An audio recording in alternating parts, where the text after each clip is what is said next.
Mr. Chair? Yes. I'm not sure kasi kung we'll have a chance to ask Secretary Bonoan again. Would it be okay, We'll sir? have to suspend the rules and with the permission of the Senate President. Or I can could ask allow- you po to ask.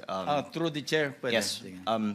Sino po kaya ang BINI 10 Senti 2025 F1 at yung iba pong mga nakatag na mga pangalan po dito? And pangalawa po, para sa unprogrammed appropriations, paano po ng DPWH pinipili yung mga projects na yon?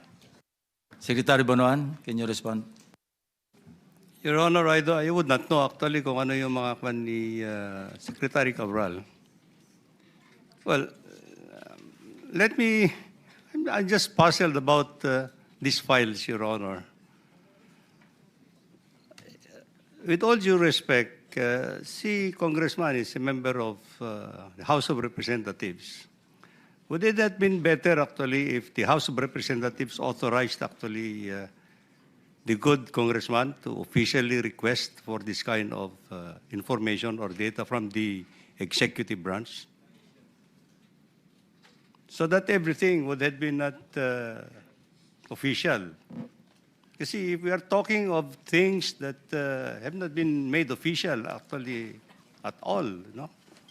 If there were conversations, authorization from the Secretary, Secretary Dizon and Yusek Cabral, these are informal arrangements to him, and I don't know what would have been the motive actually behind actually getting all this information from the Department of Public Works and Highways, which is a different agency to the legislative branch.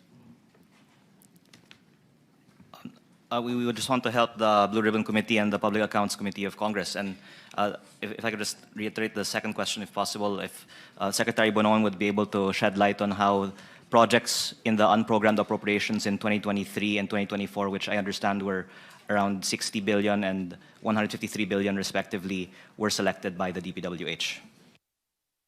Kindly respond. Your Honor, I can recall that in 2023, there were unprogrammed appropriations that were given, that were released to the Department of Public Works and Highways to augment the budgets that were cut during the during the in the General Appropriations Act. Now, for example, in the BICAM, let's say the budget that we proposed is about 37 billion, and only 2 billion was released. We requested for augmentation of that fund. For maintenance, it was reduced to the minimum. Then they augmented it from the unprogrammed funds. For foreign assisted projects, it was cut drastically from 70 billion, as I can recall, 70 billion to only 20 billion. So I think in our request, Mr. Chairman, since there were available unprogrammed funds, we requested them for augmentation. And these were the things that were released actually to the Department of Public Works and Highways.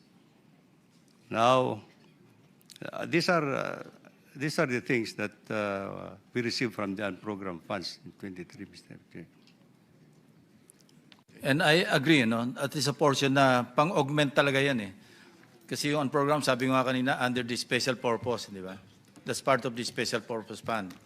Ang gamit nito, kung kukulangin, halimbawa, fluctuation, nagkaroon inflation, kailangan ng augment, kukuha sa program based on certain conditions, no? Na enumerate those under the special provisions.